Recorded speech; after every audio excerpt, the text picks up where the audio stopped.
আজকের আলোচনাটা আমরা মানব জীবনকে কেন্দ্রীয় করে সাজিয়েছি। আল্লাহ পাক আমাদের একটা দুর্বল জায়গায় আঘাত দিয়ে স্মরণ করাচ্ছেন, ওয়ালাকাদ খলাকনাল ইনসানা মিন সুলালাতিম মিন তিন।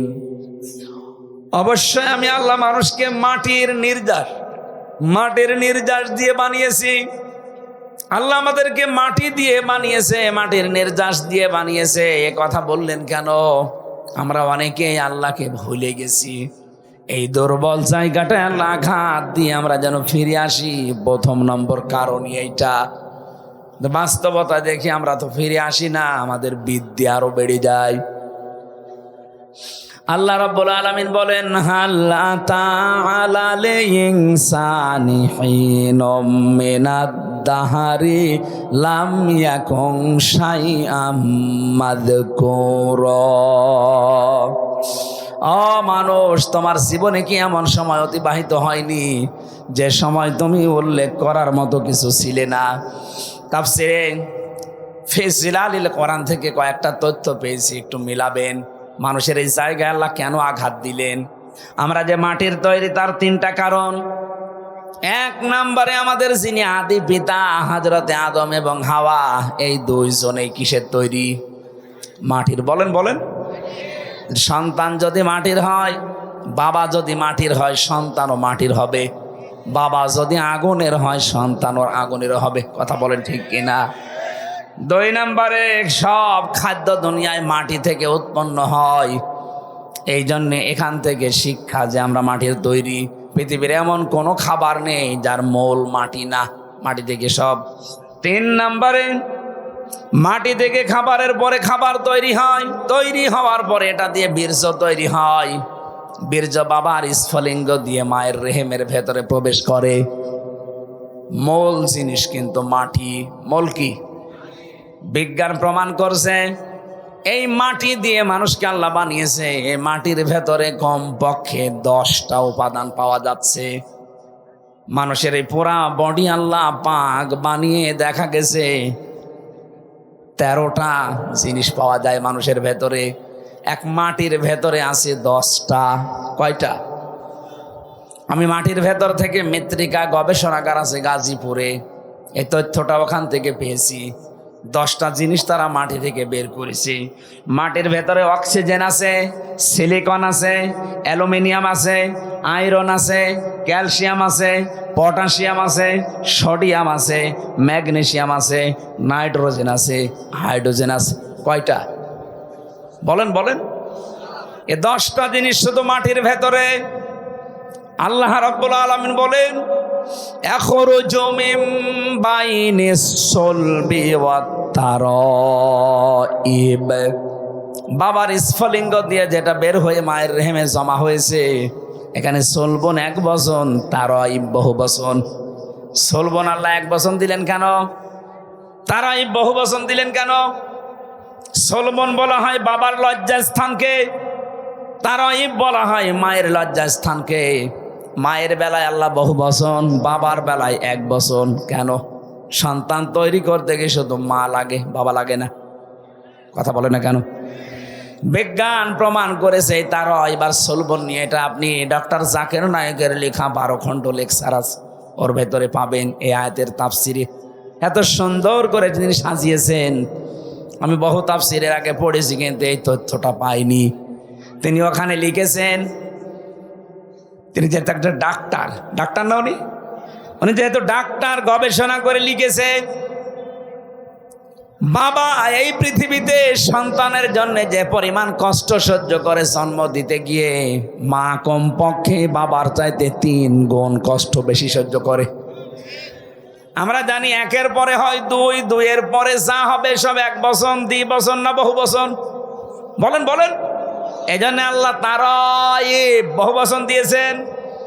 বাবার বেলায় 1 বচন দিলেন এই কারণে, বাবা তো শুধু বিছানায় থাকা শেষ, বাকি মা পেটে বহন করার জন্য 10 মাস 10 দিন কষ্ট সহ্য করেছে। শুধু এতটুকুই না, কমপক্ষে ডেলিভারির যে কষ্টটা বিজ্ঞান এখন জানিয়েছে, এই পুরুষ মানুষ আমরা যারা দুনিয়ায় যত শক্তিশালী পুরুষ হোক 45 ইউনিট কষ্ট সহ্য করতে পারে। কত? 45 ইউনিটের বেশি কষ্ট একজনকে দিলে সে হয় হার্ট অ্যাটাক করবে, না মারা যাবে। কিন্তু একটা মা দুনিয়ার সন্তানের মুখ দেখাতে গিয়ে বিজ্ঞান এখন দেখতে পায় কষ্টটা মাপার জন্য একটা যন্ত্র আছে। মায়ের কষ্ট কমপক্ষে হয় 57 ইউনিট। 45 ডিগ্রি দিলে যেখানে আমরা মারা যাব, সেখানে মা আমার মুখ দেখতে 57 ইউনিট কষ্ট সহ্য করে কয়েক বালতি রক্ত শরীর থেকে ঝরিয়ে মা আমার কাঁটা ছটফট মুরগির মতো করে, তারপরও আমরা মুখ দেখতে চাই। নবীজি জানিয়েছেন এত কষ্ট দুঃখের পরে এই বাচ্চাটা যখনই মায়ের সামনে তুলে ধরা হয়, বাচ্চার মুখ একবার দেখার সঙ্গে সঙ্গে পেছনে যত কষ্ট ছিল সব আল্লাহ ভুলিয়ে দেয়। এই কষ্ট যদি মায়ের মনে রাখার মতো হতো, জীবনে কোনো মানুষ একটা সন্তান নেওয়ার পরে আর কোনোদিন স্বামীর সাথে মেলামেশা করতো না। ও বলতো না, দুনিয়ায় যে কষ্ট পেয়েছি আমি কোনোদিন আর তোমার কাছে যাব না। ওই সন্তানের মুখটা দেখার সঙ্গে সঙ্গে পেছনের যত কষ্ট ছিল আল্লাহ সব ভুলিয়ে দিয়েছে। এতটুকু শেষ করেননি, 2 বছর পর্যন্ত আপনাকে দুধ খাওয়িয়েছে। কয় বছর? আরো জোরে বলেন। বিজ্ঞান প্রমাণ করছে দুধ খাওয়ানো এটা মায়ের কমপক্ষে দিনে রাতে মিলে 24 ঘন্টায় একটা সন্তান মায়ের স্তন পান করে থাকে 8 বার। কয়বার? 7-8 বার পান করাই লাগে 24 ঘন্টায়। আপনি হিসাব করে দেখেন, তারও বেশি হয়। উপরেরটা নিচেরটা বাদ দিয়ে মাঝেরটা বিজ্ঞান প্রমাণ করেছে 8 বারও যদি হয়, একবারে যদি 1 পোয়া করে দুধ চুষতে থাকে, 8 বারে কমপক্ষে 2 কেজি দুধ খায়। কত? 2 কেজি করে দুধ আমি আপনি সবাই খেয়েছি মায়ের স্তন থেকে। 1 দিন 2 দিন না, 2 বছর। কত? বলেন বলেন। আপনি একটা হিসাব করে দেখেন, 2 বছরে প্রতিদিন যদি হয় 2 কেজি করে, আমি কালকে ওটার দিয়ে দেখেছি 36 মণ দুধ আমরা খেয়েছি। কত? আমার বাবা আমার মায়ের আমরা 2 জন, আমি আর আমার একটা বোন আছে। এখানে কত মানুষ আছে? 8টা 10টা ভাই বোন। কথা বলেন এখানে। আমার গ্রামে একজন আছে 12টা মেয়ে আর 4টা ছেলে। কত হয়? একটাই শুধু স্ত্রী, 2 জনে মারা গেছে। এখন আমি একটা হিসাব নিয়েছিলাম, আমি আয়াত পড়ার পরে দেখি আমি নাই 36 মণ আর আমার বোন রোনা নাই 36 মণ। আপনার তো ছেলে মেয়ে 16টা, বলেন তো কয় মণ? বলছে বাবা ওসব হিসাব জানি না, হিসাব করি নাও।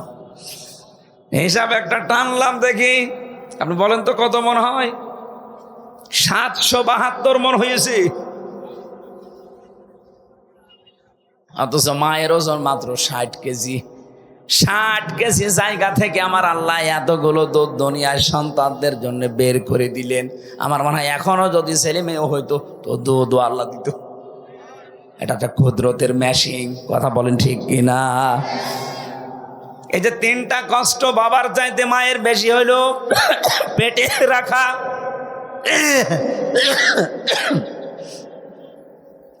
শুধু পেটে রাখা না, ডেলিভারির কষ্ট সহ্য করা আর দুনিয়ার মুখ দেখানোর পরে 2 বছর দুধ খাওয়ানো।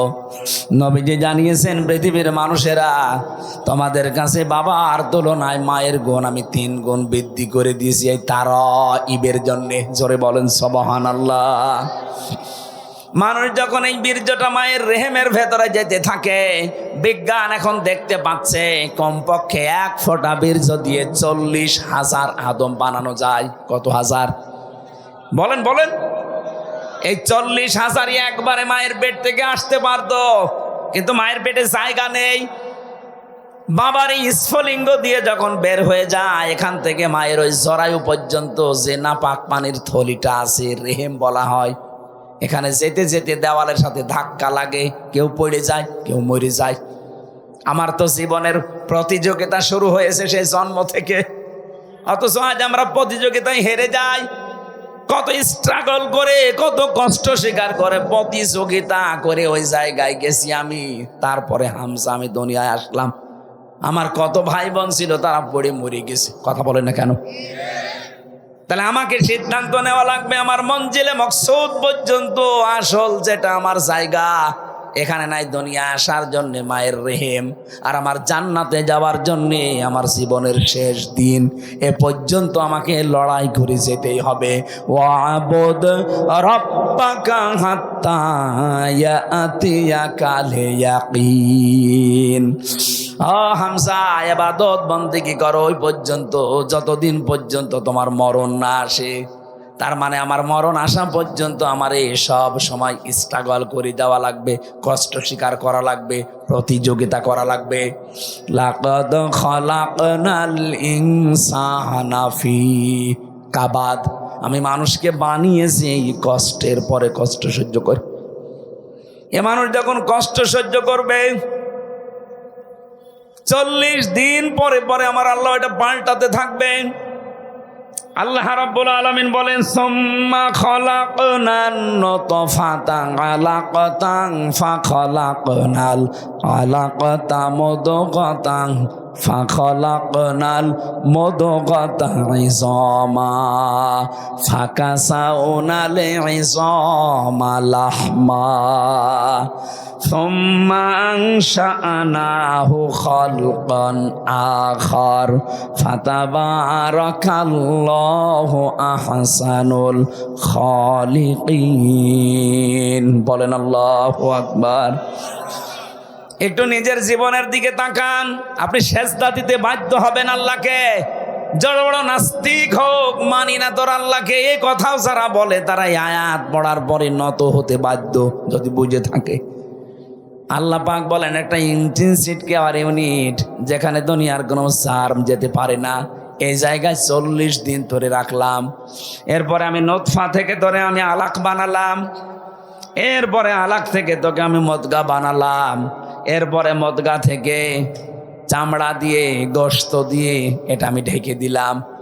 শুধু ঢেকে দিয়ে শেষ করিনি, এই গোশতগুলো যেন পচন না ধরে এমন একটা কাবার দিয়েছি। এই কাবার যাকে দিয়েছি ওইটাই ফাইনাল। এই যে আমার যে চামড়া আছে, আমার শরীরের কোনো চামড়া যদি কেটে এখানে লেগে দেন, এটা ভালো হয়ে যাবে। যদি পুড়িয়ে যায়, কেটে যায়, ছিঁড়ে যায়। আমার আর চামড়া প্রিন্সিপালের এক না, দেখতে এক হলেও আমার শরীরের ভেতরে ৯৭৬৮ প্রকার চামড়া আল্লাহ দিয়ে রেখেছেন। কিন্তু এক একটা জায়গার চামড়া এক এক রকম। এ হাতের তালুতে যে চামড়া আছে, এইটা যদি উপরে দিত, জীবনেও কোনো কিছু ধরে আপনি আটকিয়ে রাখতে পারতেন না। কথা বলেন ঠিক কিনা?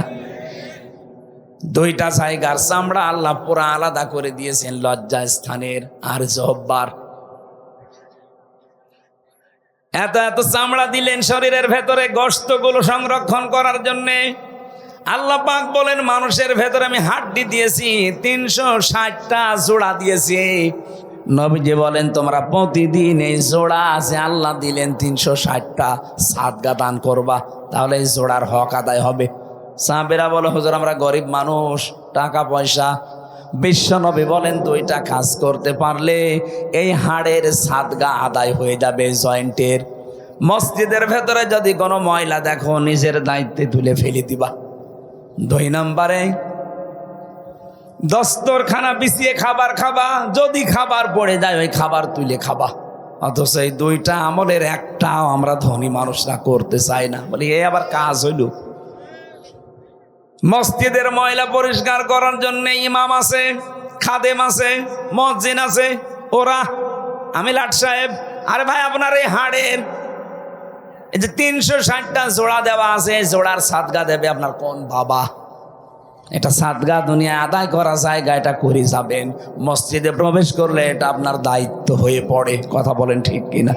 একটা খড়কোটা পড়ে আছে, থুথু পড়ে আছে, কপ পড়ে আছে, পরিষ্কার করে দেন। দস্তরখানা বিছিয়ে খাবার খাওয়ার অভ্যাস করেন। আল্লাহ রাব্বুল আলামিন বলেন, প্রত্যেক জায়গায় যে জোড়া দিয়েছি সব জোড়া আবার এক না, প্রত্যেকটা হাড় আলাদা আলাদা মাপ।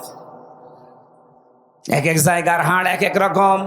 হাড়ের ভেতরে আবার গিরো দিয়েছি, যদি হাড় সোজাসুজি করে দিতাম জীবনও কিছু ধরতে পারতে না। এই যে গিরোগুলো দিয়েছি প্রত্যেকটা আঙ্গুলে, জয়েন্টে, এগুলো আবার নাট সিস্টেম করে দেয়নি যে খুলে রেখে দেবা, তাহলে চুরি হয়ে যেত। এমন সিস্টেম করে দিয়েছি নিজের ভেতরেই থাকবে, শার্টও করতে পারো, জমাও করতে পারো। কথা বলেন ঠিক?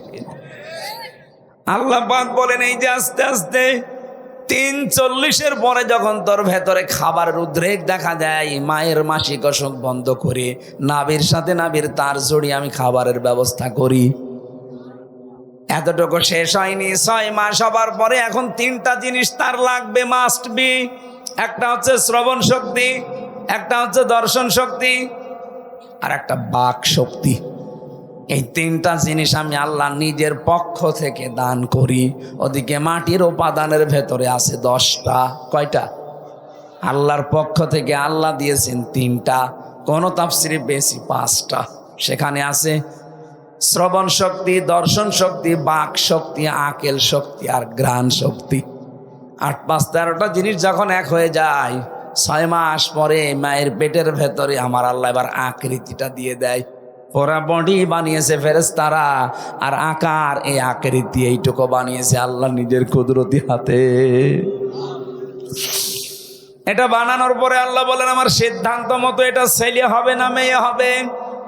يخلق ما يشاء يهب لمن يشاء إناثا ويهب لمن يشاء الذكور।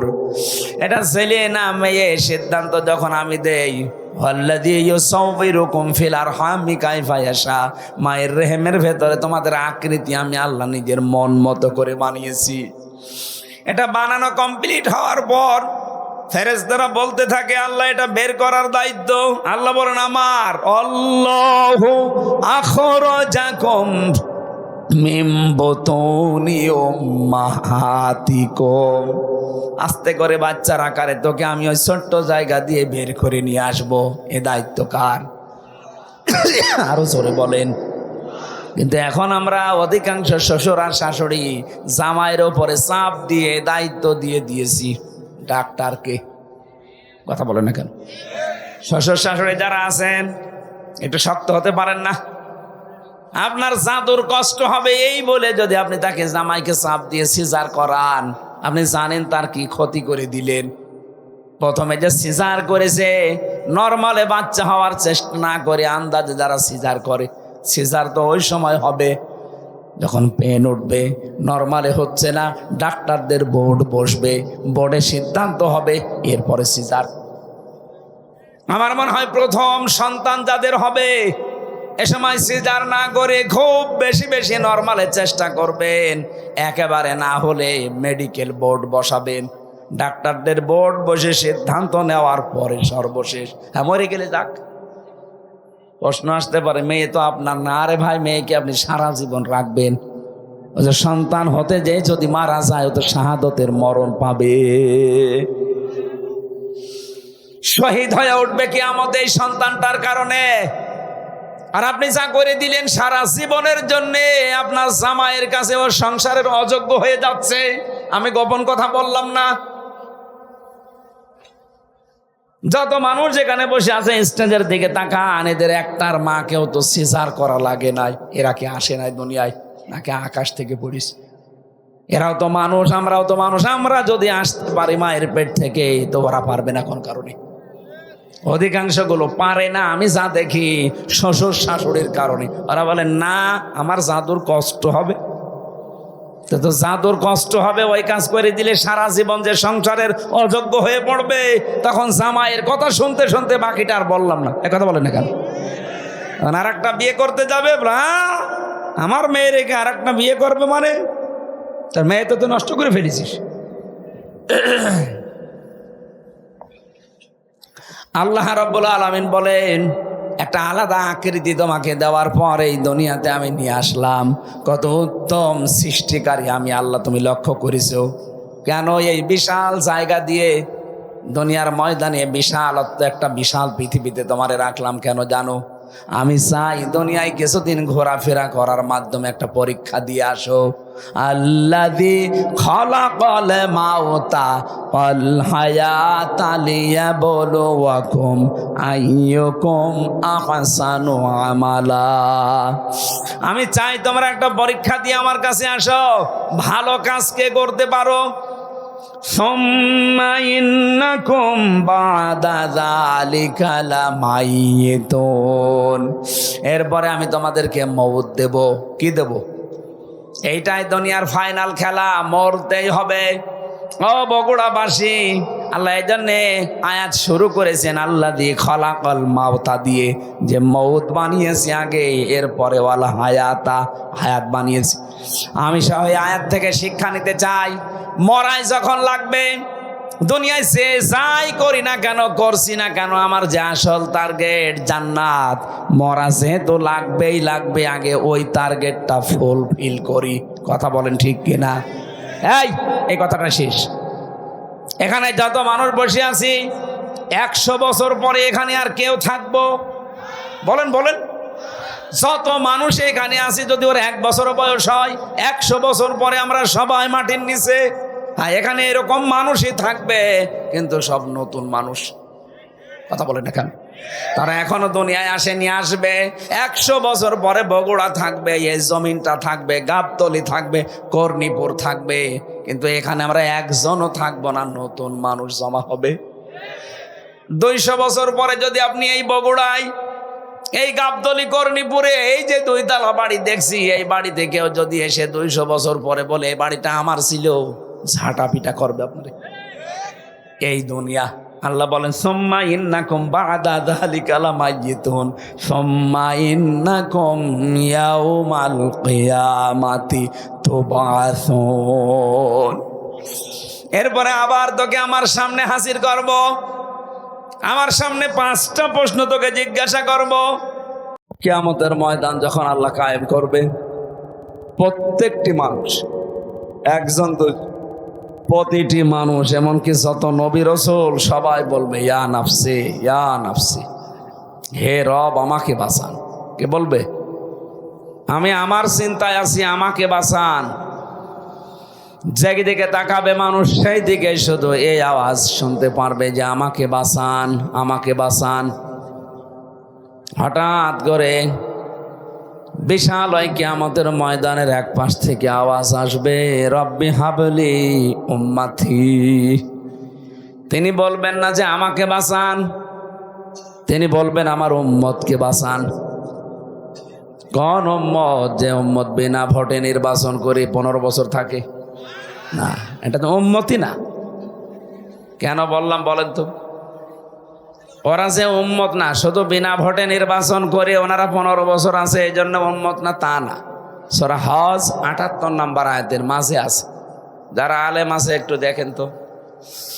আল্লাহ পাক বলেন হুয়া তাবাকুম ওয়া মা জাআলা আলাইকুম ফিদ্দীনি মিন হারাজ। ইয়াদের প্রথম শব্দ হুয়া তাবাকুম। এ যেতেবা মানে নির্বাচিত করা। কি করা? বলেন না কেন? বগুড়াবাসী, নির্বাচিত করা হয় যে পদ্ধতিতে, ওই পদ্ধতির বাংলা নাম নির্বাচন। কি? এটা ক্লাস চলছে, ওনারা ক্লাস নেয় ওনাদের ছাত্র ছাত্রীদের মাঝে, আর আমার ছাত্র ছাত্রী এই, আমার 12 বাপের 13 ছেলে বসে আছে, এক একটা এক এক রকম। নির্বাচিত করা হয় যে পদ্ধতির মাধ্যমে। এখানে যদি পাগলকেও জিজ্ঞাসা করেন, সেও বলবে সেই পদ্ধতির নাম নির্বাচন। একটা বিবেক সম্পন্ন মানুষকে যদি বলেন এই 15.5 বছরে কোনো নির্বাচন এই দেশে হয়েছে, ও পাগলেও বলবে হয়নি। শয়তানকেও যদি বলেন, ও বলবে হয়নি। শয়তানকে জিজ্ঞাসা করে দেখেন। এখন প্রশ্ন আসতে পারে, শয়তান পাবো কোথায়? হ্যাঁ, আছে। আমি একটা একটা করে কয়েকটা বলছি, গুণাগুণ দেখেন তো শয়তান আছে কিনা। আল্লাহ পাক বলেন ইন্নাল মুবাযযিরিনা কানু ইখওয়ানাশ শায়াতিন ওয়া কানাশ শাইতানু লিরাব্বিহি কাফুরা। আপনি নামাজ পড়েন না, শয়তানের ভাই, এ কথা কোরআন হাদিসে নেই। রোজা রাখেন না, শয়তানের ভাই, এ কথা কোরআন হাদিসে নেই। আপনি পর্দা করেন না, শয়তানের ভাই, এ কথা কোরআন হাদিসে পাইনি। কিন্তু কেউ যদি অপচয় করে, সে শয়তানের ভাই। এ ঘোষণা কার?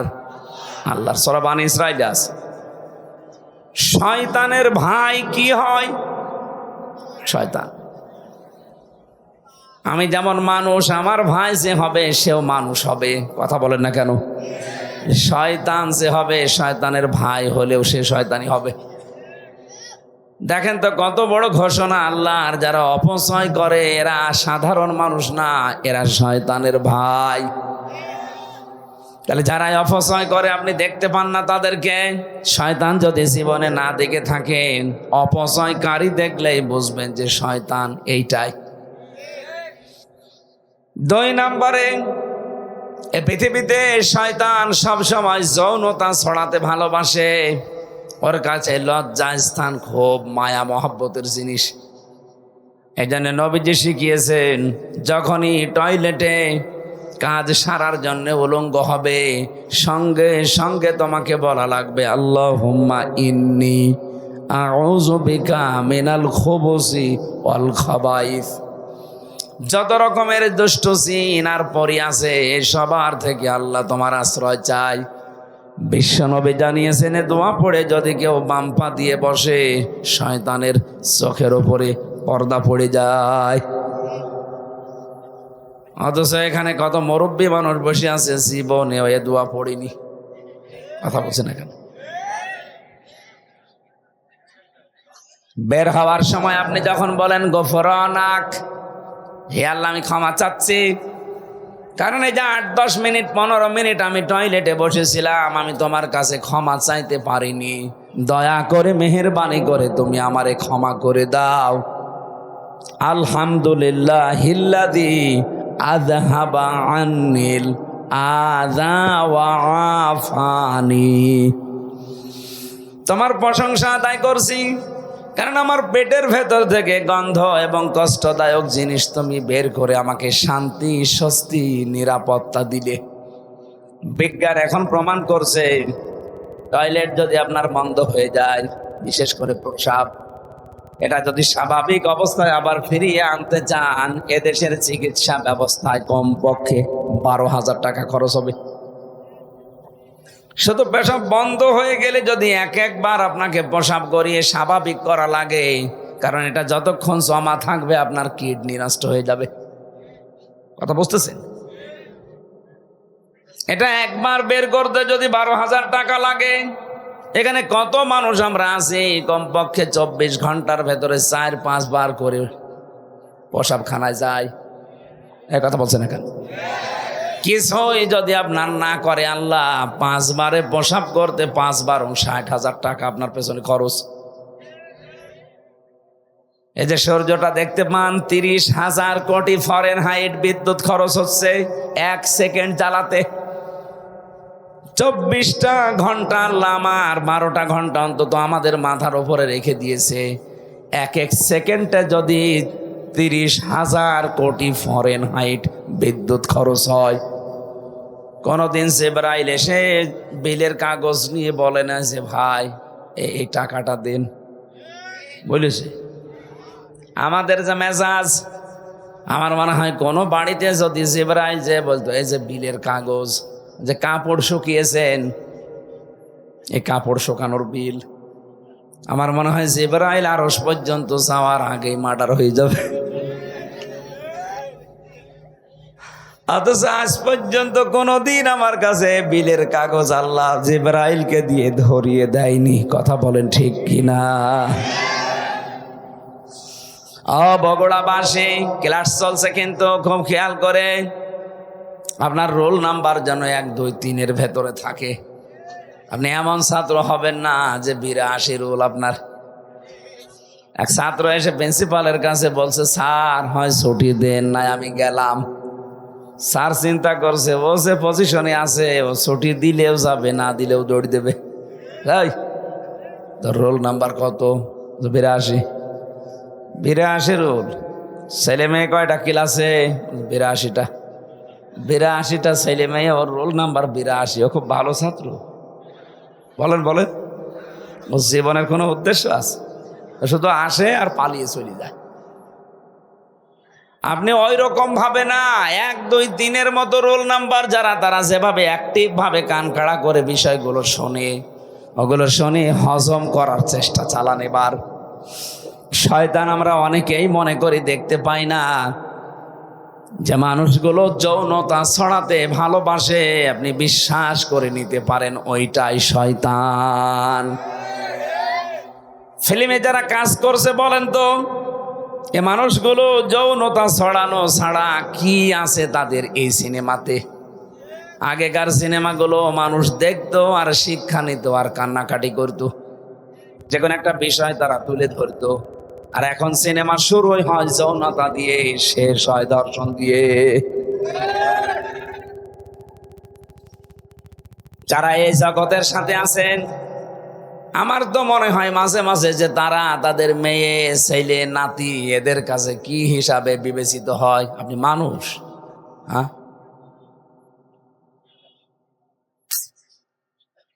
এই কাজগুলো যারা করছে, আমি দেখতে পাচ্ছি গোপন একটা ষড়যন্ত্র করে এই মানুষগুলোকে আজ সামনে নিয়ে আসা হচ্ছে। আজকে একটা হিন্দু মহিলা স্ট্যাটাস দিয়েছে, ওর নাম আমি নিতে ঘৃণা করি, নাম নিলাম না, কুষ্টিয়াতে বাড়ি। না, নামটা বলার দরকার নেই। এই মহিলা ঘোষণা দিয়েছে, আপনারা দেখবেন কয়েকদিনের পরে সমকামিতা আনার জন্য নিজেরাই আন্দোলন করবেন। আমরা আপনার মতো অত পয়সা চাইনি, আমাদের রুচিবোধ আছে। আপনি তো মানুষ থেকে বিকৃত হয়ে গেছেন। হ্যাঁ, আল্লাহ আকর্ষণ দিয়েছে নারীর প্রতি পুরুষের, পুরুষের প্রতি নারীর। আপনি পুরা সিস্টেমই আল্লাহর পাল্টিয়ে দিয়েছেন। পুরুষে পুরুষে বিয়ে করবে, মহিলাতে মহিলায় বিয়ে করবে। বলেন নাউজুবিল্লাহ। শয়তান আছে না নেই? কোনটা? যেগুলো বলছি এগুলো হযরতে আদম এবং হাওয়া জান্নাত থেকে বের হয়ে যাক, এটা শয়তানের উদ্দেশ্য ছিল না। ওর উদ্দেশ্য ছিল কি করে আদম আর হাওয়ার লজ্জা স্থান দেখা যায়। এজন্যও জান্নাতের মেন গেটে দাঁড়িয়ে ওয়াজ করেছিল, ওয়াকাসামাহুমা ইন্নী লাকুমা লামিনান নাসিহিন। হে হাওয়া, তোমার স্বামী কোথায়? তাকে বলো আমি আল্লাহর কসম দিয়ে বলছি, আমি তোমাদের হিতাকাঙ্ক্ষী। আরামের জায়গায় বেশি দিন আল্লাহ তোমাদের রাখবে না। আমি গোপন ভিত্তিতে সংবাদ পেয়েছি, এখান থেকে তোমাদের আল্লাহ বের করে দেবে। হযরতে হাওয়া আলাইহিস সালাম জিজ্ঞাসা করেছিলেন, কেন বের করে দেবে? যে কেন জানি না, তবে আমি গোপনে শুনেছি আল্লাহ বেশি দিন রাখবে না।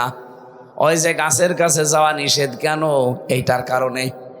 যদি ওই গাছের কাছে যেতে পারো আর যদি ফলটা খেতে পারো, আমি কথা দিচ্ছি তোমাদেরকে, ওনার ঘোষণা আল্লাহ গোপন ভাবে পরামর্শ করে জানিয়েছে, ইল্লা আন তাকুনা মালাকাইনি আও তাকুনা মিনাল খালিদিন। যদি এই গাছের কাছে যেতে পারো আর ফল খেতে পারো, তোমরা চিরস্থায়ী হয়ে যাবে এই আরামের জান্নাতে। আমি এখান থেকে কয়েকটা শিক্ষা পেয়েছি তাফসীরে হাক্কারিতে।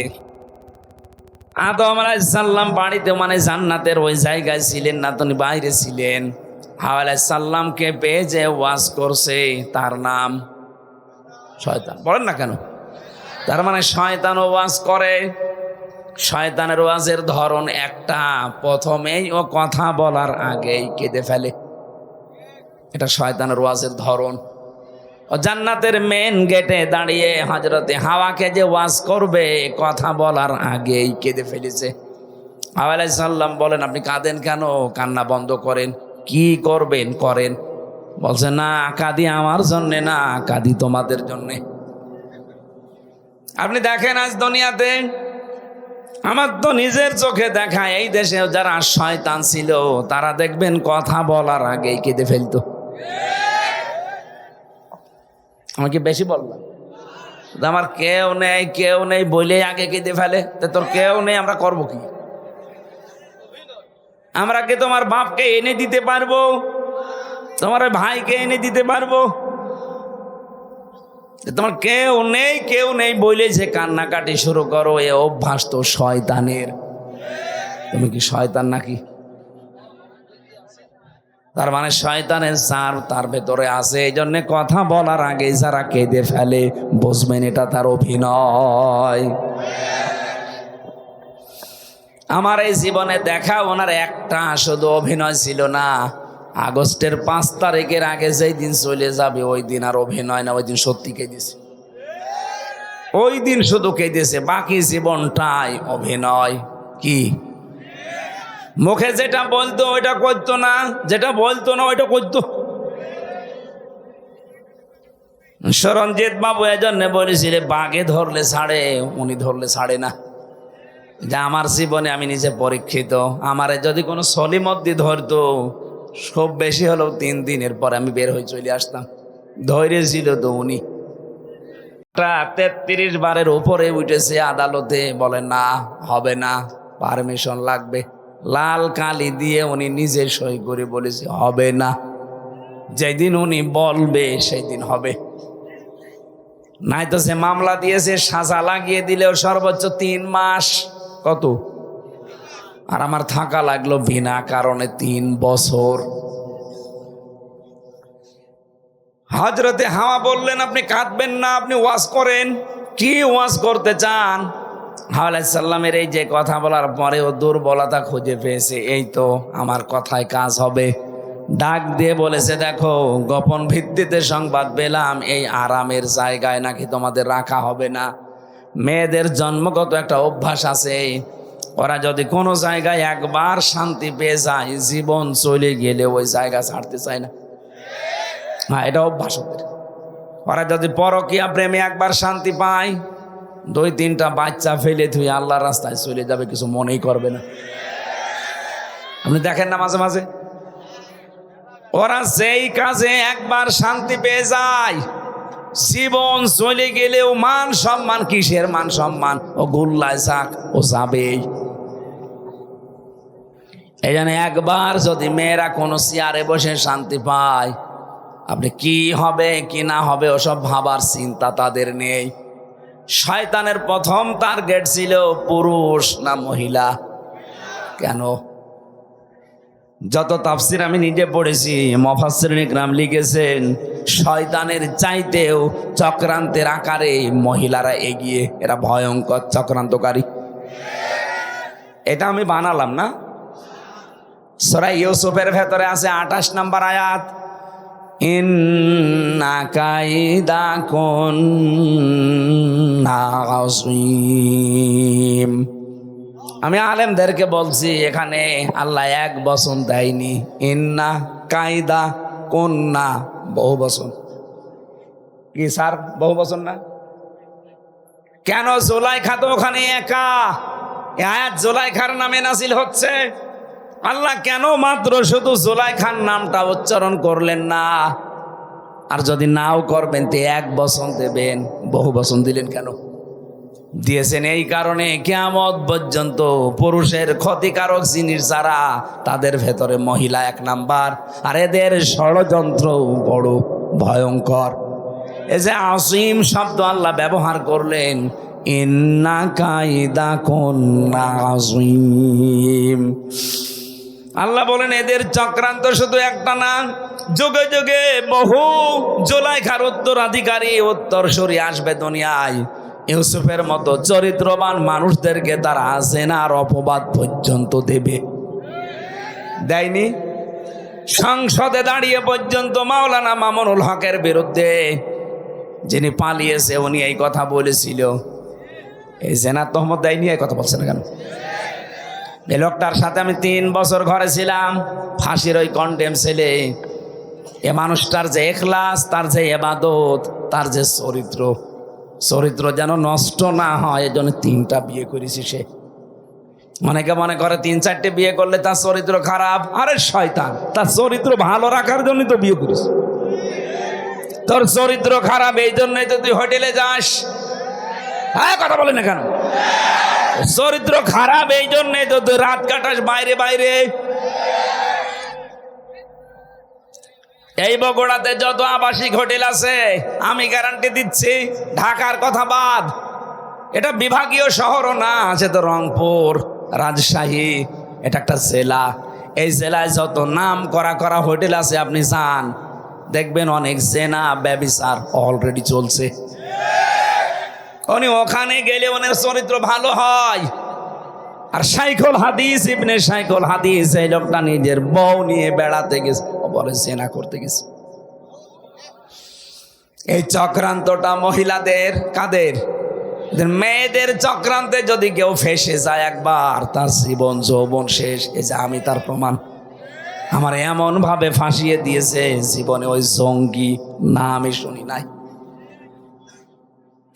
বগুড়াবাসী, আমি যেটা বোঝাতে চেয়েছিলাম, হযরতে আদম আলাইহিস সালাম যখন আসলেন, ডাক দিয়ে চিন্তা ভাবনা তার মনের ভেতরে, ব্রেনের ভেতরে ঢুকিয়ে দিয়েছে শয়তান। এই আরামের জায়গায় যদি থাকতে চাও, তাহলে ওই গন্ধম গাছের ফল খাও স্বামীকে করে। যখনই এসেছিল বারবার পেছনে ঘরে কি করে বল, না ফল খাওয়া লাগবে। আল্লাহর নিষেধ। কেন নিষেধ তুমি জানো না? আমাদের একজন হিতাকাঙ্ক্ষী আছে এখানে, সে কসম দিয়ে আমাকে বলে গেছে, এটা সূরা আরাফের ভেতরে আছে, অকসামাহুমা ইন্নী লাকুমা লামিনান নাসিহিন। সে কসম দিয়ে বলে গেছে, আল্লাহর নামে কসম, যে আমরা যদি ওখানে যেতে পারি আর ওই ফল খেতে পারি, হয় আমরা এখানে চিরস্থায়ী হয়ে যাব, আমাদেরকে আর কোনো শক্তি বের করে দিতে পারবে না। বলেন নাউজুবিল্লাহ। আদম আলাইহিস সালামকে সঙ্গে নিয়ে যেভাবে হোক ফল খেয়েছে। 2টা প্রতিক্রিয়া। 1 নম্বরে প্রথম তার পোশাক খুলে পড়ে গেছে, 2 নম্বরে তার টয়লেটের প্রয়োজন দেখা দিয়েছে। যখনই পোশাক গলে পড়ে গেছে, ওই যে শয়তান গেটে দাঁড়িয়েছিল, প্রশ্ন আসতে পারে জান্নাতের গেট কি উন্মুক্ত? হ্যাঁ, এটা আমি জেলখানায় গিয়ে তাই আয়াতের তাফসীর বুঝেছি। কোরআনে কারিমে যেখানে আল্লাহ জাহান্নামের কথা দিয়েছেন, হাত্তা ইযা জাউহা ফুতিহাত আবওয়াবুহা ওয়াকাল ইলা আখিরি আয়াত। আল্লাহ পাক যখন বলেন যে জাহান্নামী মানুষদেরকে যখন জাহান্নামের গেটের সামনে নেওয়া হবে, এরপরে জাহান্নামের দরজা খুলে যাবে, ভেতরে প্রবেশ করিয়া আবার জাহান্নামের দরজা বন্ধ করে দেওয়া হবে। জাহান্নামে গেলেই দরজা বন্ধ, বের হতে চাইলে দরজা যেহেতু বন্ধ, বের হতে পারবে না। আর জান্নাতের কথা যত জায়গায় বেশি দরজা বন্ধ, এ কথা আমি পাইনি।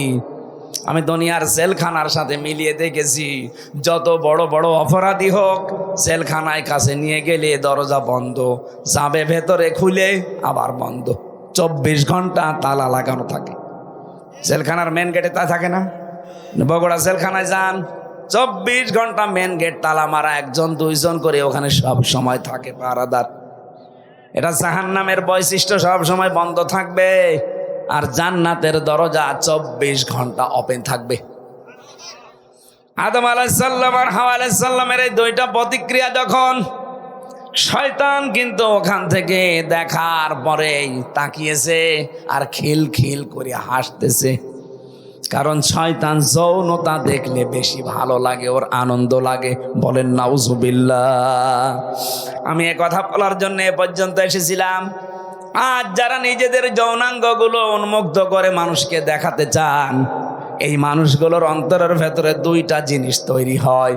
যারা বৈধ জিনিস বাদ দিয়ে অবৈধ জিনিসের প্রতি চোখের নজর আর অন্তরের যে চোখ আছে, ফাইন্নাহা লা তা'মাল আবসার ওয়ালাকিন তা'মাল কুলুবুল্লাতী ফিস সুদূর। কলবের চোখ আছে, অন্তরের চক্ষু বলা হয় যেটা, এই চক্ষু দিয়ে দেখলে মানুষ ভালো, আর অন্তরের চক্ষু দিয়ে দেখলে মানুষ খারাপ। এই চক্ষু দিয়ে দেখলে মানুষ ভালো, আর অন্তরের চক্ষু দিয়ে দেখলে মানুষ খারাপ। অন্তরের চক্ষু বলা হয় যেটা, চর্ম চোখ আর কলবের অন্তরের চোখ, এই দুইটাই আমার আল্লাহ নষ্ট করে দেয় যারা বৈধ জিনিস বাদ দিয়ে বেশি বেশি অবৈধ জিনিস দেখে। আজ অনেক মানুষ আছে দেখবেন, নিজের স্ত্রী ভালো লাগে না, নিজের স্ত্রীর কাছে সময়ও দিতে চায় না, বাইরে উল্টা পাল্টা উলট পালট জিনিস দেখে, মোবাইল কম্পিউটার ল্যাপটপ টেলিভিশনে উলট পালট জিনিস দেখে ওর অন্তরের চক্ষু নষ্ট হয়ে গেছে, চর্ম চক্ষু খারাপ হয়ে গেছে। তখন আরে বৈধ জিনিস ভালো লাগে না। একটু গড়িয়ে দেন এদিকে, একটু হালকা দেন দেন আর একটু দেন, থাক একটু ঠান্ডা হয়ে যাক, আমার প্রেশার বেড়ে যাচ্ছে।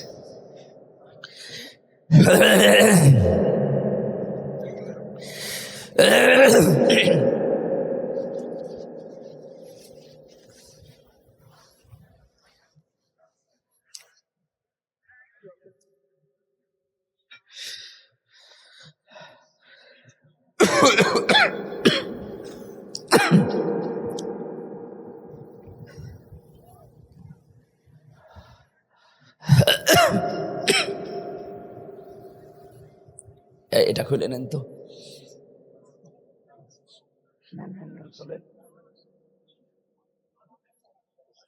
রাখেন।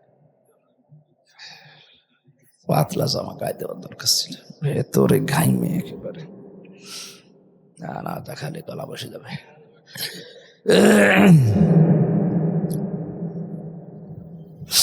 বগুড়া বাসে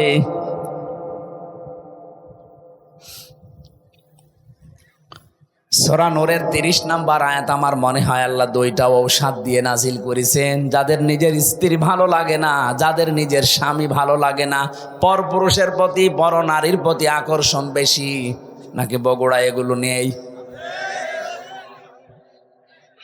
এগুলো যাদের বেশি তাদের দুইটা ঔষধ বলছি, এখন থেকেই কাজে লাগাবেন। আমি নিজে সহ যত পুরুষ মানুষ আজকে এসেছি, আরে ভাই দুনিয়াটাই আমাদের সব না, আমাদের আর একটা জগৎ আছে। কথা বলে না কেন?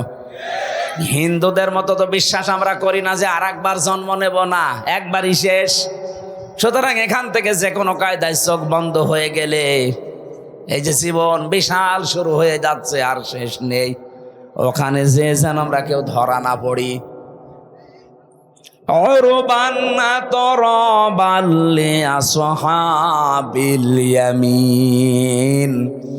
আল্লাহ পাক এমন এমন সুন্দর জিনিস আমাদের জন্য রেখে দিয়েছেন, ওইটা পাওয়ার আকাঙ্ক্ষায় আশঙ্কায়, ওইটা পাওয়ার জন্য আমরা আগ্রহ পেশ করার জন্য বলছি। দুইটা কাজ এখন থেকে আরম্ভ করবেন। পর নারীর প্রতি এই যে যারা মোবাইলে কথা বললে আনন্দ পায়, এটা বন্ধ হয়ে যাবে।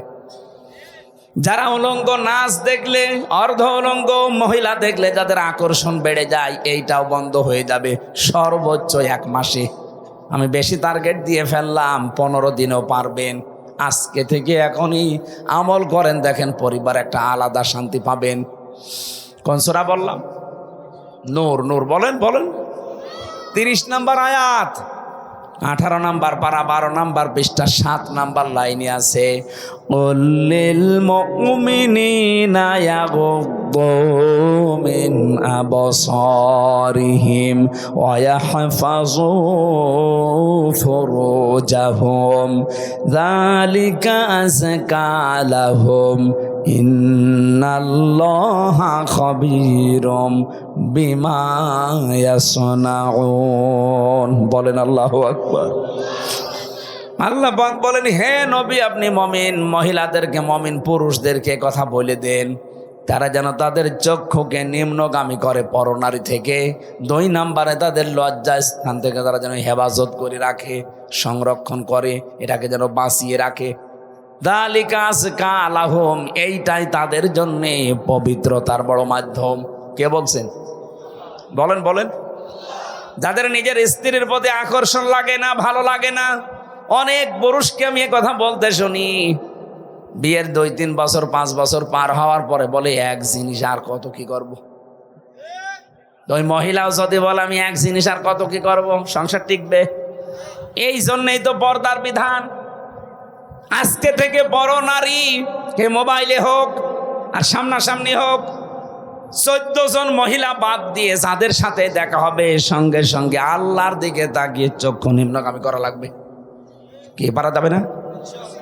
2 নম্বরে লজ্জা স্থান, যেটা যেখানে সেখানে দেওয়া যাবে না। সিদ্ধান্ত নিয়ে যদি আজকে চলতে পারেন, আলাদা নূর একটা অন্তরে আল্লাহ দিয়ে দেবে। তখন নিজের স্ত্রীর প্রতি ভালোবাসা চাহিদা দেখবেন বেড়ে যাচ্ছে দিনের পরে দিন। সর্বোচ্চ 15 দিন করেন, পরকীয়া প্রেম আপনার বন্ধ হতে বাধ্য। আপনার চাইতে সুযোগ আমার জীবনে অনেক বেশি। কি আপনি তো বগুড়ার বাইরে, গাবদলের বাইরে জীবনে যাননি। আর আমার সারা বাংলাদেশের 630টা থানায় আমি গেছি, বিদেশের বহুগুলো দেশ আমি ঘুরলাম, কত কিছু আমার আয়ত্তে আছে। আমি যদি শুধু হাতের ইশারা দেই 5টা চলে আসবে, তারপরও আমার শরীর চলে না। এই আয়াতটা যেই দিন আমি বুঝেছি, বৈধ জিনিসের প্রতি যত বেশি ঝোঁক দিতে চান, তত বেশি হারাম জিনিসের প্রতি আপনি চোখ ফিরিয়ে রাখবেন। মন চাবে না তা না, মন চাবে। আপনি একটু চেষ্টা করে দেখেন, আল্লাহ আপনাকে দিয়ে করাবে। আজকে থেকে সিদ্ধান্ত নেবেন, নিজের বউ বাদ দিয়ে আর 14 জন মহিলা বাদ দিয়ে। কয়জন? যাদেরকে বিয়ে করা জায়েজ নেই, ওদেরকে দেখা জায়েজ আছে, কিন্তু মুখমণ্ডল, হাতের কবজি আর পায়ের পাতা বাদ দিয়ে পুরা শরীর তাদেরও ঢেকে রাখা লাগবে। কোনো যুবতী মেয়েকে নিয়ে বাবা এক ঘরে থাকতে পারবে না। কথা বলছে না কেন? হযরতে আবু বকরের মেয়ে হযরতে আয়েশা সিদ্দিকা, নবীজির স্ত্রী, 2 জন মা বাবার মেয়ে বসে বসে কথা বলছিল। নবীজি আসলেন কোথা থেকে, দেখলেন 2 বাবার মেয়ে কথা বলছে। 2 জন যখন আলাদা হয়ে গেল, ডাক দিয়ে বললেন, আয়েশা, তোমরা যখন 2 জনে পারিবারিক জিনিস নিয়ে কথা বলছিলে, হঠাৎ দেখলাম শয়তান তোমাদের 2 জনের মাঝখানে কুমন্ত্রণা দেওয়ার জন্য বসে আছে। আপনি চিন্তা করতে পারেন, জান্নাতের একজন সাহাবী হযরতে আবু বকর, তার মেয়ে নবীজির স্ত্রী, আল্লাহ যার চরিত্রের গ্যারান্টি দিয়ে কোরআনে কারিমে সূরা নূরের ভেতরে আয়াত নাজিল করেছেন, তাও 1টা 2টা না। এইরকম মানের একজন মহিলা তার বাবার কাছে বসে আছে। বাবা আমাদের মতো বাবা না, জান্নাতি বাবা। জান্নাতের প্রতিটি দরজা আবু বকরকে ডাকবে। এইরকম মানুষ, তার সাথে মেয়ে বসে গল্প করলে যদি শয়তান আসে মাঝখানে ধোঁকা দেওয়ার জন্যে, আমরা শালি দোলা ভাই এক জায়গায় সাংসারিক কথা বলি, কোনো শয়তান নেই। অবশ্য ঠিক, ও তো নিজেই শয়তান, শয়তান আর আশা লাগবে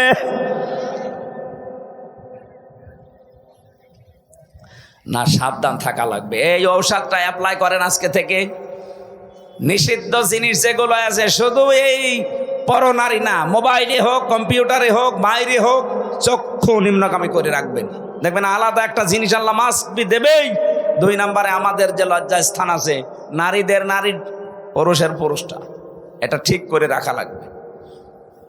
মনে মনে করেন আমার তো মন চাই, আরে মন চাই না কার?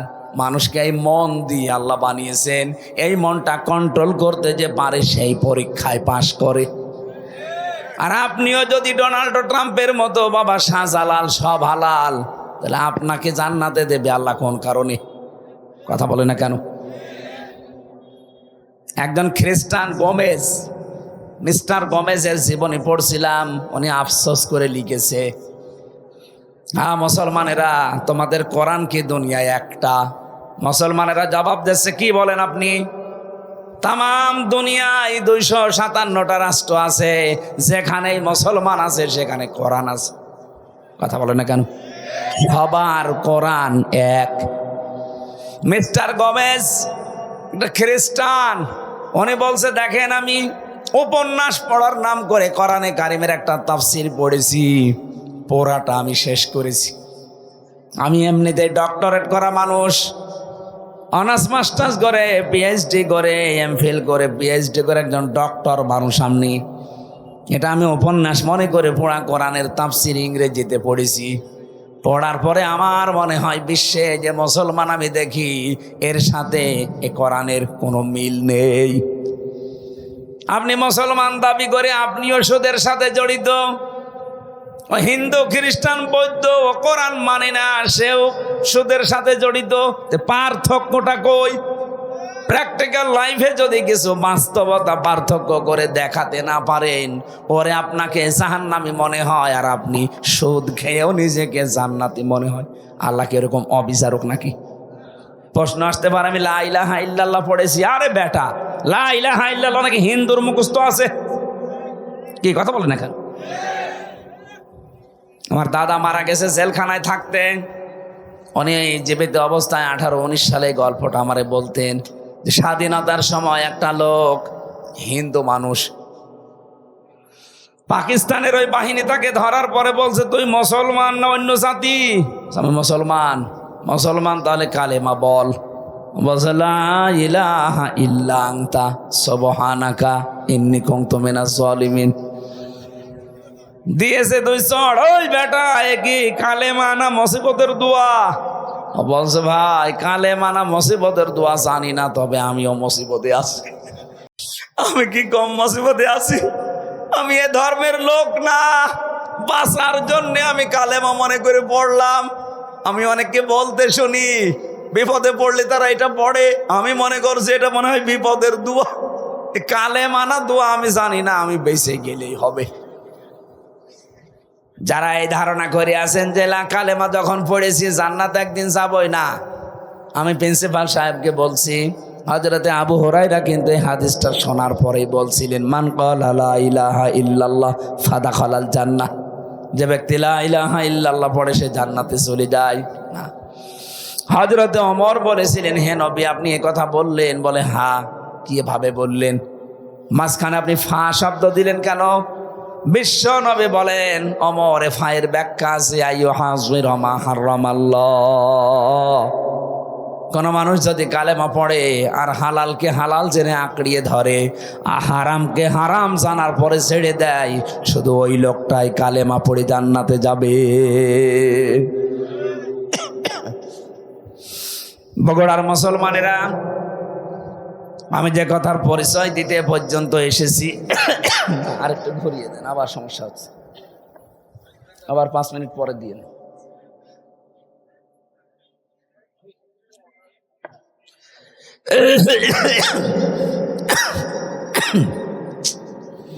না, এইভাবে হবে না।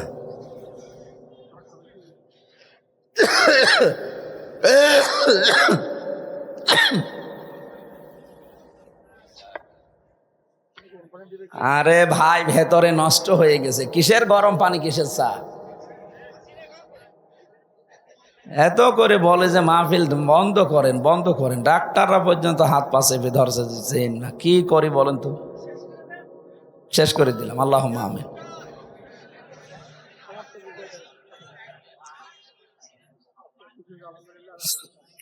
সম্মানিত ভাইরা, আমি শয়তানের পরিচয় দিতে পর্যন্ত এসেছিলাম। শয়তান সব সময় যৌনতা ছড়াতে ভালোবাসে। তাহলে যৌনতা যারা ছড়ায় বেশি, অপচয় যারা করে বেশি, এই মানুষগুলো পোকার আনতে শয়তান। কথা বলেন না কেন? আল্লাহ এদের থেকে যেন আমাদের হেফাজত করে, বলেন আমিন। বিশ্বনবী মুহাম্মদুর রাসূলুল্লাহ একটা মাত্র আওয়াজ তিনি দেবেন ওই উম্মতের জন্যে, যে উম্মত হওয়ার জন্য তারা চেষ্টা চালিয়েছে। নবীজি বলেন, আমার উম্মত তো ওইটা, আমি দুনিয়া থেকে বিদায় নেওয়ার পরে আমার রেখে আসা ইসলাম যারা পঙ্খানুপুঙ্খানুভাবে পালন করেছে, বেদাত প্রবেশ করায় নাই। বাংলাদেশের দিকে তাকিয়ে আমাদের আফসোস হয়, কিয়ামতের দিন নবী যখনই আত্মচিৎকার করবে তখন আমরা দাঁড়াতে পারবো না। কোন মুখে দাঁড়াবেন? কারণ তার রেখে যাওয়া ইসলাম আজ আমরা টুকরা টুকরা করে ফেলেছি। কথা বলেন ঠিক কিনা?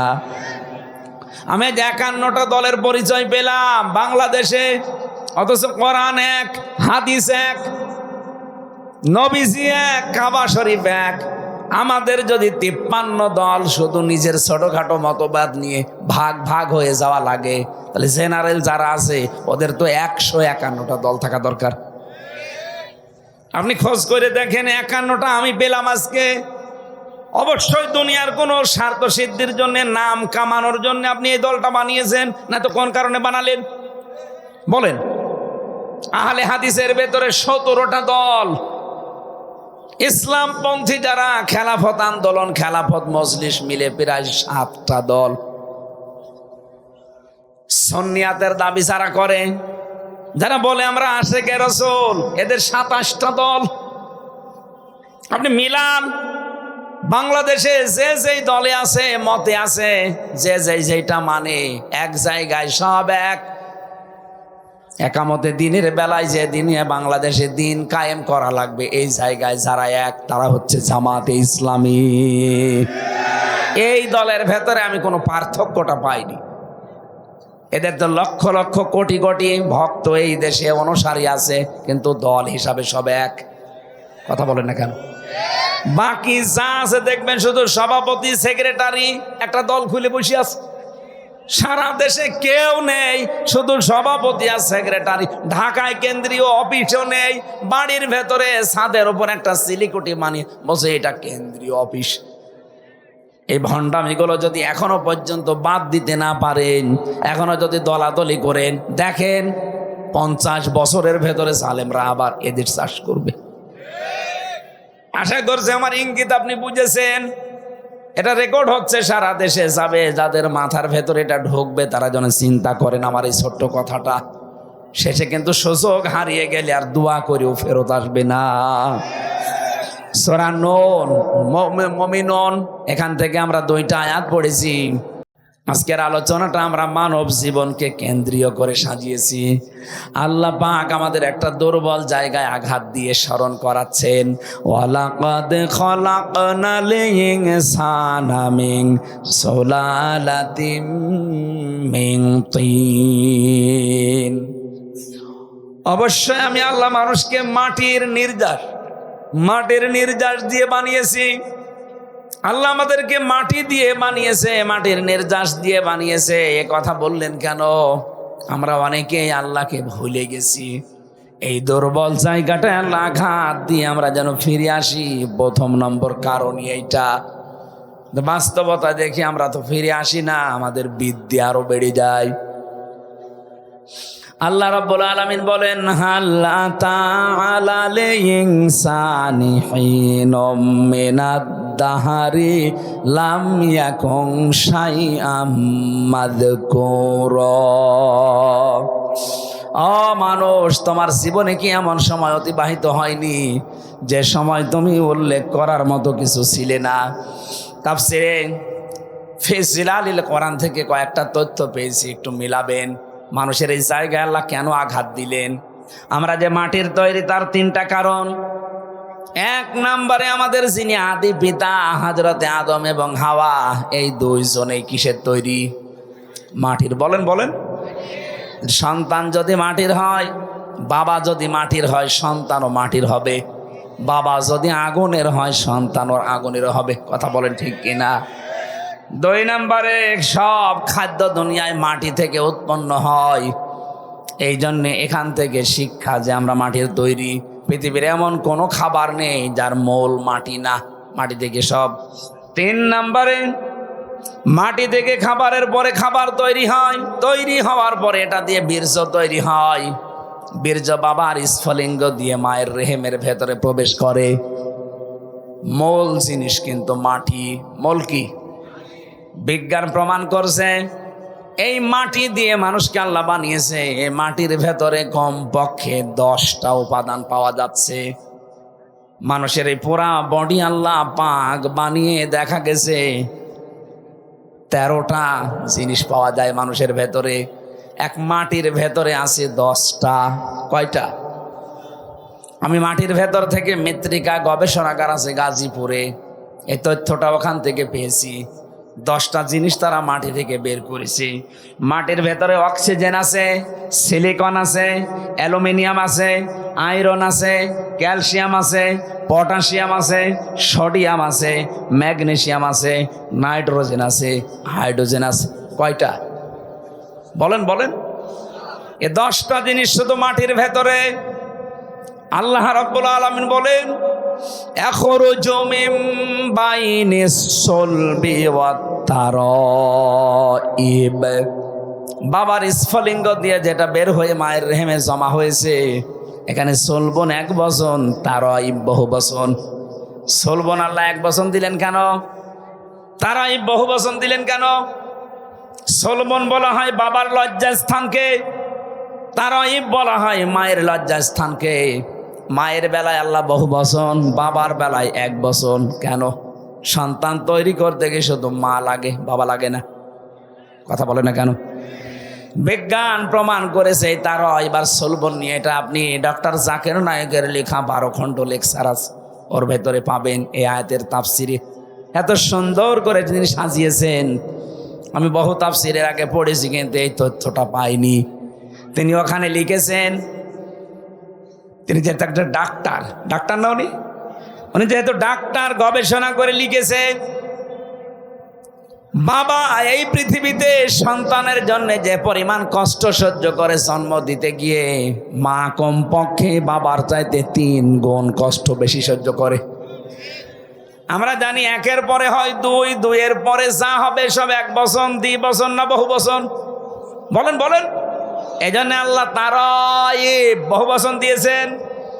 বাবার বেলায় 1 বচন দিলেন এই কারণে, বাবা তো শুধু বিছানায় থাকা শেষ, বাকি মা পেটে বহন করার জন্য 10 মাস 10 দিন কষ্ট সহ্য করেছে।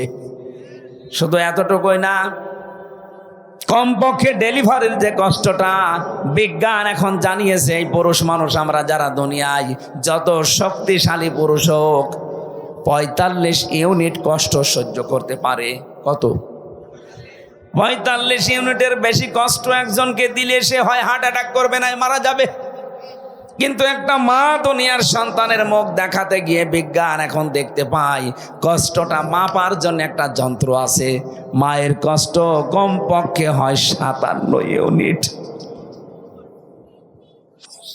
45 ডিগ্রি দিলে যেখানে আমরা মারা যাব, সেখানে মা আমার মুখ দেখতে 57 ইউনিট কষ্ট সহ্য করে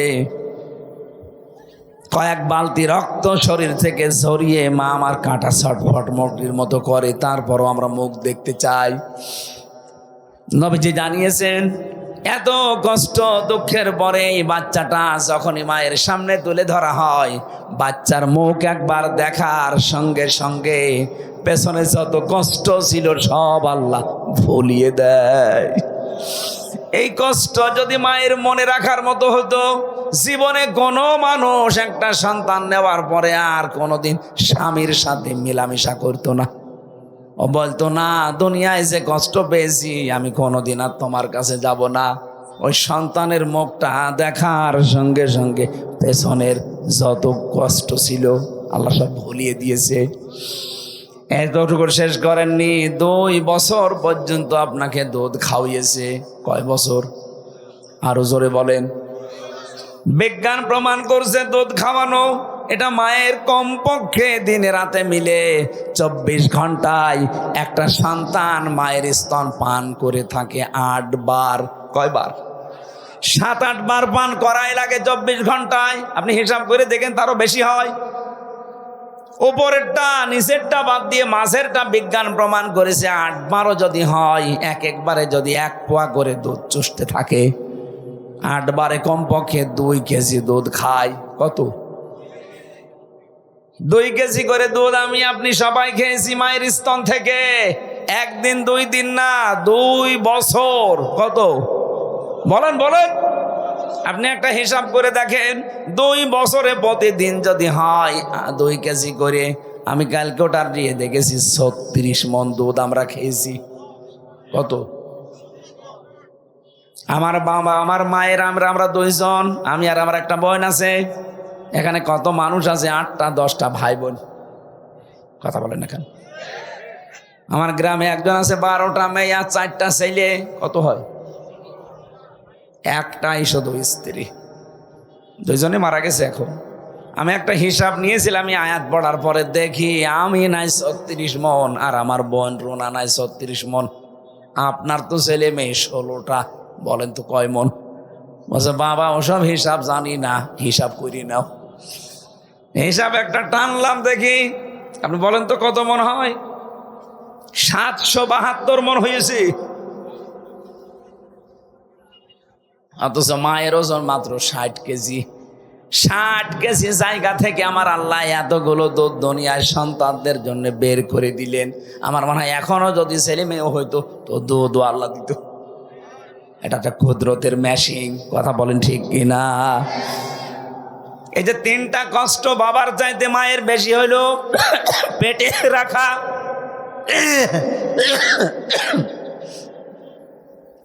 শুধু পেটে রাখা না, ডেলিভারির কষ্ট সহ্য করা, আর দুনিয়ার মুখ দেখানোর পরে 2 বছর দুধ খাওয়ানো। নবীজি জানিয়েছেন পৃথিবীর মানুষেরা, তোমাদের কাছে বাবার তুলনায় মায়ের গুণ আমি 3 গুণ বৃদ্ধি করে দিয়েছি এই তারাইবের জন্যে। জোরে বলেন সুবহানাল্লাহ। মানুষ যখন এই বীর্যটা মায়ের রেহেমের ভেতরে যেতে থাকে, বিজ্ঞান এখন দেখতে পাচ্ছে কমপক্ষে 1 ফোঁটা বীর্য দিয়ে 40,000 আদম বানানো যায়। কত হাজার? বলেন বলেন। এই 40,000ই একবারে মায়ের পেট থেকে আসতে পারতো, কিন্তু মায়ের পেটে জায়গা নেই। বাবার এই স্ফলিঙ্গ দিয়ে যখন বের হয়ে যায়, এখান থেকে মায়ের ওই জরায়ু পর্যন্ত যে নাপাক পানির থলিটা আছে, রেহেম বলা হয়, এখানে যেতে যেতে দেওয়ালের সাথে ধাক্কা লাগে, কেউ পড়ে যায়, কেউ মরে যায়। আমার তো জীবনের প্রতিযোগিতা শুরু হয়েছে সেই জন্ম থেকে, অথচ আজ আমরা প্রতিযোগিতায় হেরে যাই। কত স্ট্রাগল করে, কত কষ্ট স্বীকার করে, প্রতিযোগিতা করে ওই জায়গায় গেছি আমি। তারপরে হামসা আমি দুনিয়ায় আসলাম। আমার কত ভাই বোন ছিল, তারা পড়ে মরে গেছে। কথা বলে না কেন? তাহলে আমাকে সিদ্ধান্ত নেওয়া লাগবে আমার মঞ্জিলে মকসুদ পর্যন্ত, আসল যেটা আমার জায়গা, এখানে নাই দুনিয়া আসার জন্যে মায়ের রেহেম, আর আমার জান্নাতে যাওয়ার জন্যে আমার জীবনের শেষ দিন এ পর্যন্ত আমাকে লড়াই করে যেতেই হবে।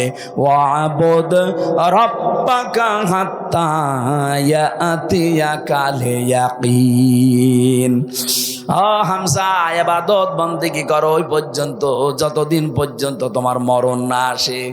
তার মানে আমার মরণ আসা পর্যন্ত আমার এই সব সময় স্ট্রাগল করে যাওয়া লাগবে, কষ্ট স্বীকার করা লাগবে, প্রতিযোগিতা করা লাগবে। লাকাদ খালাকনাল ইনসানা ফি কাবাদ। আমি মানুষকে বানিয়েছি এই কষ্টের পরে কষ্ট সহ্য করে। এ মানুষ যখন কষ্ট সহ্য করবে, 40 দিন পরে পরে আমার আল্লাহ এটা পাল্টাতে থাকবে।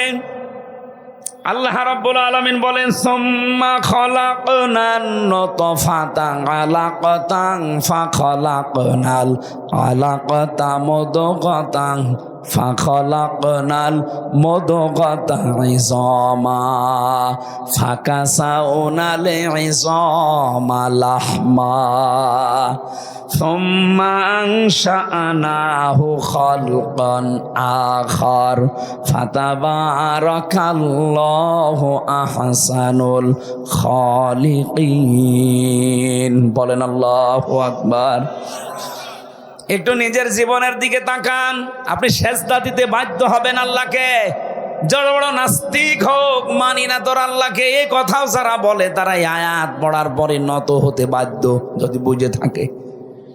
আল্লাহ পাক বলেন একটা ইন্টেনসিভ কেয়ার ইউনিট, যেখানে দুনিয়ার কোনো সার্ম যেতে পারে না, এই জায়গায় 40 দিন ধরে রাখলাম। এরপরে আমি নোতফা থেকে ধরে আমি আলাক বানালাম, এরপরে আলাক থেকে তোকে আমি মদগা বানালাম, এরপরে মদগা থেকে চামড়া দিয়ে গোশত দিয়ে এটা আমি ঢেকে দিলাম। শুধু ঢেকে দিয়ে শেষ করিনি, এই গোশতগুলো যেন পছন্দ না ধরে এমন একটা কাবার দিয়েছি। এই কাবার যাকে দিয়েছি ওইটাই ফাইনাল। এই যে আমার যে চামড়া আছে, আমার শরীরের কোনো চামড়া যদি কেটে এখানে লেগে দেন, এটা ভালো হয়ে যাবে। যদি পুড়িয়ে যায়, কেটে যায়, ছিঁড়ে যায়, আমার আর চামড়া প্রিন্সিপালের এক না। দেখতে এক হলেও আমার শরীরের ভেতরে ৯,৭৬৮ প্রকার চামড়া আল্লাহ দিয়ে রেখেছেন। কিন্তু এক একটা জায়গার চামড়া এক এক রকম। এ হাতের তালুতে যে চামড়া আছে, এইটা যদি উপরে দিত, জীবনেও কোনো কিছু ধরে আপনি আটকিয়ে রাখতে পারতেন না। কথা বলেন ঠিক কিনা? দুইটা জায়গার চামড়া আল্লাহ পুরা আলাদা করে দিয়েছেন, লজ্জা স্থানের আর জহ্বার। এত এত চামড়া দিলেন শরীরের ভেতরে গোশতগুলো সংরক্ষণ করার জন্যে। আল্লাহ পাক বলেন মানুষের ভেতরে আমি হাড্ডি দিয়েছি 360টা জোড়া দিয়েছি।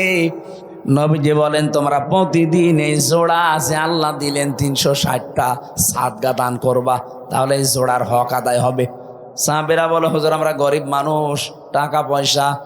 বিশ্ব নবী বলেন দুইটা কাজ করতে পারলে এই হাড়ের সাদগা আদায় হয়ে যাবে জয়েন্টের। মসজিদের ভেতরে যদি কোনো ময়লা দেখো নিজের দায়িত্বে তুলে ফেলে দিবা। 2 নম্বরে দস্তরখানা বিছিয়ে খাবার খাবা, যদি খাবার পড়ে যায় ওই খাবার তুলে খাবা। অথচ এই দুইটা আমলের একটাও আমরা ধনী মানুষরা করতে চাই না। বলি এই আবার কাজ হইল? মসজিদের ময়লা পরিষ্কার করার জন্য ইমাম আছে, খাদেম আছে, মুয়াজ্জিন আছে, ওরা আমি লাট সাহেব। আরে ভাই আপনার এই হাড়ের এই যে 360টা জোড়া দেওয়া আছে, জোড়ার সাদগা দেবে আপনার কোন বাবা? এটা সাদগা দুনিয়া আদায় করা জায়গা, এটা করে যাবেন। মসজিদে প্রবেশ করলে এটা আপনার দায়িত্ব হয়ে পড়ে। কথা বলেন ঠিক কিনা? একটা খড়কোটা পড়ে আছে, থুতু পড়ে আছে, কপ পড়ে আছে, পরিষ্কার করে দেন। দস্তরখানা বিছিয়ে খাবার খাওয়ার অভ্যাস করেন। আল্লাহ রাব্বুল আলামিন বলেন প্রত্যেক জায়গায় যে জোড়া দিয়েছি সব জোড়া আবার এক না, প্রত্যেকটা হাড় আলাদা আলাদা মাপ। এক এক জায়গার হাড় এক এক রকম। হাড়ের ভেতরে আবার গিরো দিয়েছি। যদি হাড় সোজাসুজি করে দিতাম জীবনও কিছু ধরতে পারতে না। এই যে গিরোগুলো দিয়েছি প্রত্যেকটা আঙ্গুলে জয়েন্টে, এগুলো আবার নাট সিস্টেম করে দেয়নি যে খুলে রেখে দেবা তাহলে চুরি হয়ে যেত। এমন সিস্টেম করে দিয়েছি নিজের ভেতরেই থাকবে, শার্টও করতে পারো, জমাও করতে পারো। কথা বলেন ঠিক? আল্লাহ পাক বলেন এই যে আস্তে আস্তে 3:40-এর পরে যখন তোর ভেতরে খাবারের উদ্রেক দেখা যায়, মায়ের মাসিক অসুখ বন্ধ করে নাভির সাথে নাভির তার জড়িয়ে আমি খাবারের ব্যবস্থা করি। এতটুকু শেষ হয়নি, 6 মাস হবার পরে এখন 3টা জিনিস তার লাগবে, মাস্ট বি। একটা হচ্ছে শ্রবণ শক্তি, একটা হচ্ছে দর্শন শক্তি, আর একটা বাক শক্তি। এই 3টা জিনিস আমি আল্লাহ নিজের পক্ষ থেকে দান করি। ওদিকে মাটির উপাদানের ভেতরে আছে 10টা। কয়টা? আল্লাহর পক্ষ থেকে আল্লাহ দিয়েছেন 3টা, কোন তাফসিরে বেশি 5টা। সেখানে আছে শ্রবণ শক্তি, দর্শন শক্তি, বাক শক্তি, আকেল শক্তি আর ঘ্রাণ শক্তি। 8, 5, 13টা জিনিস যখন এক হয়ে যায়, 6 মাস পরে মায়ের পেটের ভেতরে আমার আল্লাহ এবার আকৃতিটা দিয়ে দেয়। ওরা বডি বানিয়েছে ফেরেশতারা, আর আকার এই আকৃতি এইটুকু বানিয়েছে আল্লাহ নিজের কুদরতি হাতে। এটা বানানোর পরে আল্লাহ বলেন আমার সিদ্ধান্ত মতো এটা ছেলে হবে না মেয়ে হবে।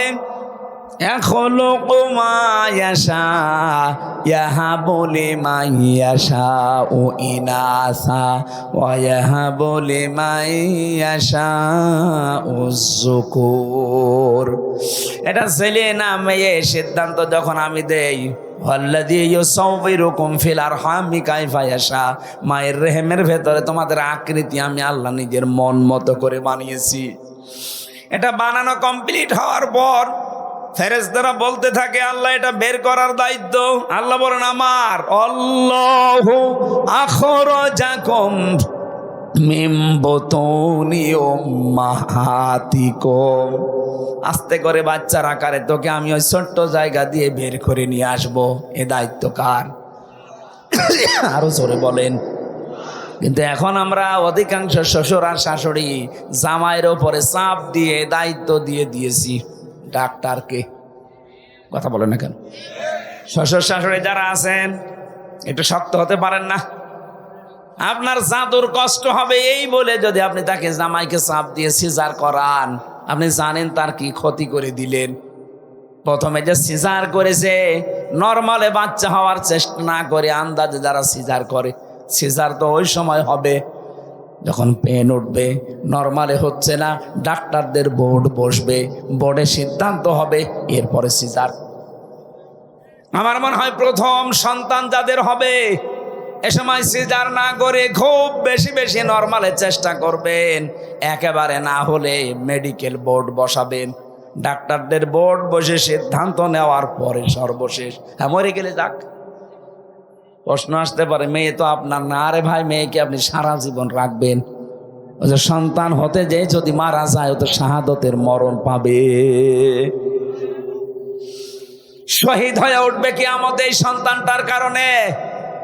আর আপনি যা করে দিলেন সারা জীবনের জন্য আপনার জামাইয়ের কাছে ও সংসারের অযোগ্য হয়ে যাচ্ছে।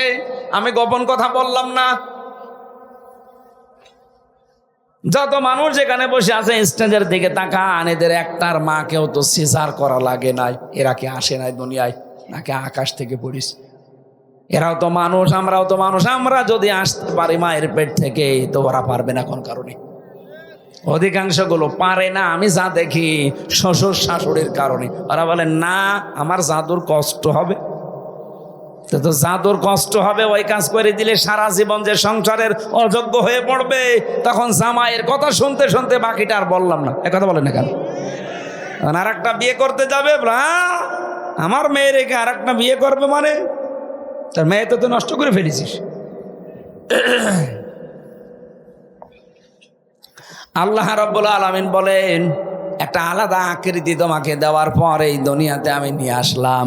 কত উত্তম সৃষ্টিকারী আমি আল্লাহ, তুমি লক্ষ্য করেছো? কেন এই বিশাল জায়গা দিয়ে দুনিয়ার ময়দানে বিশালত্ব একটা বিশাল পৃথিবীতে তোমারে রাখলাম কেন জানো? আমি চাই দুনিয়ায় কিছুদিন ঘোরাফেরা করার মাধ্যমে একটা পরীক্ষা দিয়ে আসো।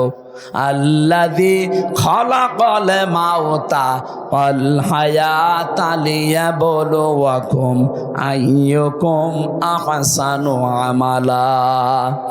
আমি চাই তোমরা একটা পরীক্ষা দিয়ে আমার কাছে আসো, ভালো কাজ কে করতে পারো। সুম্মা ইন্নাকুম বাদা যালিকা লামাইয়িতুন, এরপরে আমি তোমাদেরকে মওত দেব। কি দেব? এইটাই দুনিয়ার ফাইনাল খেলা, মরতেই হবে। ও বগুড়াবাসী, আল্লাহ এই জন্যে আয়াত শুরু করেছেন আল্লাযী খালাকাল মাউতা দিয়ে, যে মওত বানিয়েছি আগে, এরপরে ওয়াল হায়াতা, হায়াত বানিয়েছি। আমি সব এই আয়াত থেকে শিক্ষা নিতে চাই।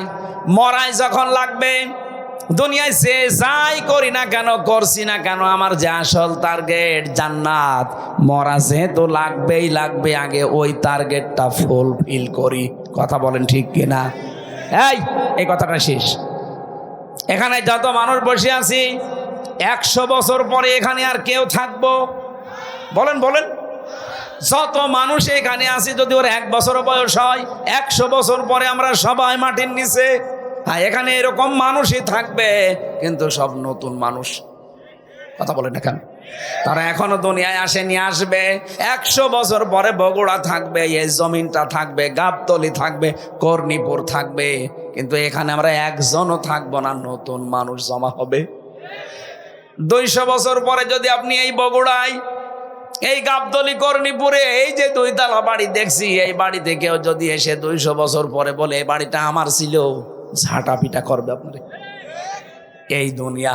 আল্লাহ বলেন সুম্মা ইন্নাকুম বাদা যালিকা লামাইয়িতুন সুম্মা ইন্নাকুম ইয়াউমাল কিয়ামাতি তুবআসুন।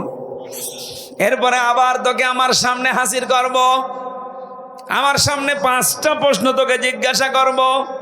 প্রশ্নের সঠিক জবাব দিতে হলে দুনিয়ায় তোকে 3টা কাজে আনন্দ পাওয়া লাগবে।